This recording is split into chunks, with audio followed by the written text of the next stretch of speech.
Maayong adlaw sa lahat. Ako po si John Beryl, dating Business Counselor of Negosyo Center in Bukidnon. Former BC dahil nasa ibang ahensya ng gobyerno na po ako ngayon. Kaso na-miss ko po ang tumulong at maghatid ng information lalo na sa mga milyon-milyong masisipag na mga MSMEs o mga negosyante gaya nyo po. Ito din po ang dahilan kaya ginawa ko ang YouTube channel na ito. Mag-subscribe po sa channel na ito at sabay-sabay tayong matuto sa kaalaman na makakalap ko sa abot ng aking makakaya para sa inyo po. Sa videong ito, pag-uusapan natin kung ano ang COVID-19 Assistance to Restart Enterprises o CARES Program. Sino ang pwedeng mag-apply? Magkano ang pwedeng utangin? Magkano ang interest? Kailan magbabayad? Requirements o kailangang dokumentaryo? At paano at saan natin ipapasa ang ating application?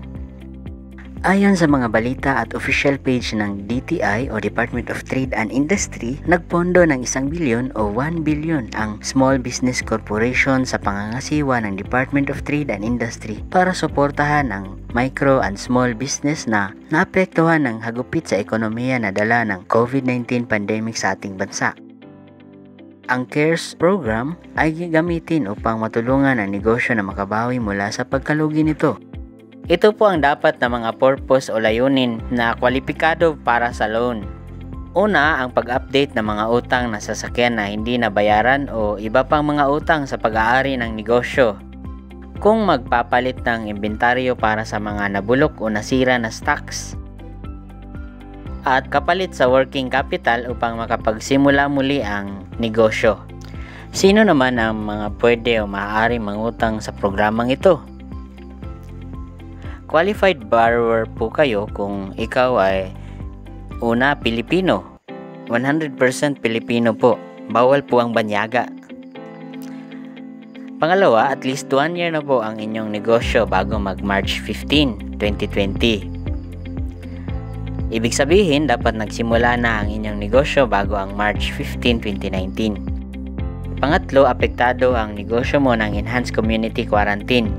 Ibig sabihin, ang mga lugar na nagpatupad ng ECQ ang priority sa loan na ito.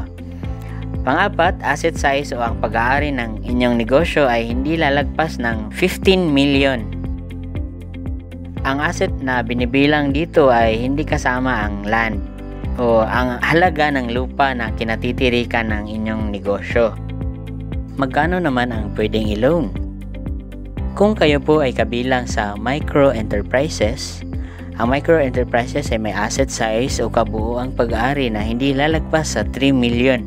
Ang maaaring mautang ninyo ay 10,000 hanggang 200,000 pesos.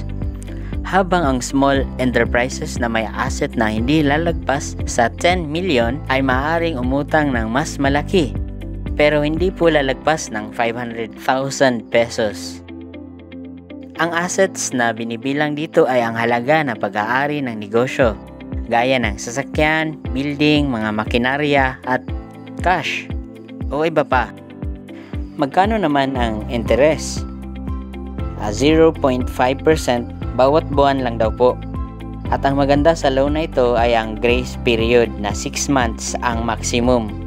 Ang grace period, kung hindi kayo makakapagbayad ng hindi lalagpas sa 6 na buwan mula sa pagkakautang, hindi ito madadagdagan ng additional interest charge o penalty. Pero kailangan po ng approval ng SB Corporation. Ilang buwan kailangang bayaran? Babayaran po ninyo ng 12 months o 12 buwan hanggang 24 months o 2 years exclusive o hindi pa kasama ang grace period. Paano ang proseso para maka-avail kayo ng loan o programang ito? Ang lahat ng gustong mag-avail ng loan ay kinakailangan na maghanda ng mandatory requirements. Una, mag-download ng loan application form at i-fill up. Nasa description po sa ibaba ang link ng form na maaari po ninyong i-download. Pangalawa, kailangan po ng kopya ng inyong valid ID o government issued ID at ID picture. Pangatlo, kailangan po ng proof of business address. Makukuha po yan sa inyong barangay o sa barangay kung saan kayo nagtitinda. At kung ang loan na i-avail po ninyo o ang planong utangin ninyo mula 10,000 hanggang 50,000 pesos, kailangan mayroon po kayong physical assets. Halimbawa, katulad ng food cart o mga kagamitan ng paggawa ng produkto o stocks o inventory ng paninda po ninyo. At Barangay Business Certification Permit. Kung 50,000 hanggang 150,000 ang nais ninyong i-loan, kailangan po ng DTI registration. Pangalawa, Barangay Business Certification Permit. Kung 150,000 hanggang 200,000 ang nais i-avail na loan, kailangan ng DTI o SEC Business Registration Permit, Mayor's Business Permit, at Post-Dated Checks. Kung mataas pa sa 200,000 hanggang 300,000, kailangan ng DTI o SEC Business Registration Permit, Mayor's Business Permit, at Post-Dated Checks at 2019 Financial Statements. Kung higit pa sa 300,000 hanggang 500,000, kailangan ng DTI o SEC Business Registration Permit, Mayor's Business Permit, Post-Dated Checks, 2019 Financial Statements, at BIR Certificate of Registration.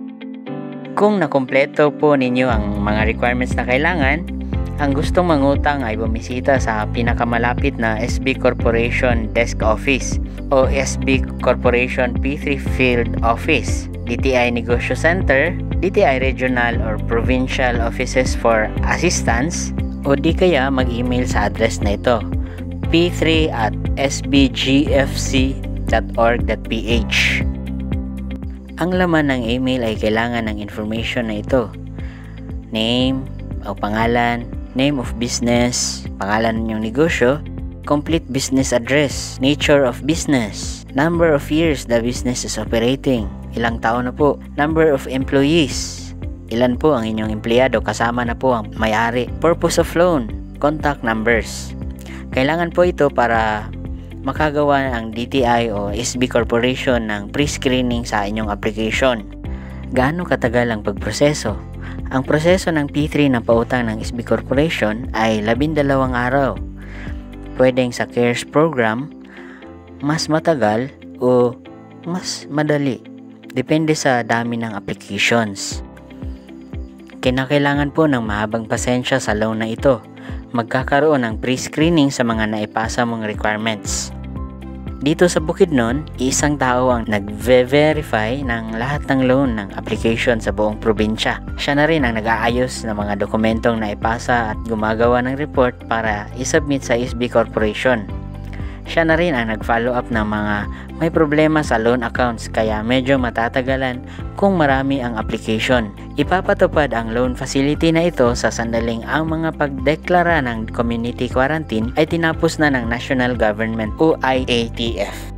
Para sa dagdag na impormasyon, magkakaroon tayo ng part 2 ng topic na ito para sa mas marami pang video tungkol sa negosyo online at pagpaparehistro ng titulo online. Mag-subscribe at i-click ang notification bell para updated ka sa videos na i-upload ko. Maraming salamat, hanggang sa muli.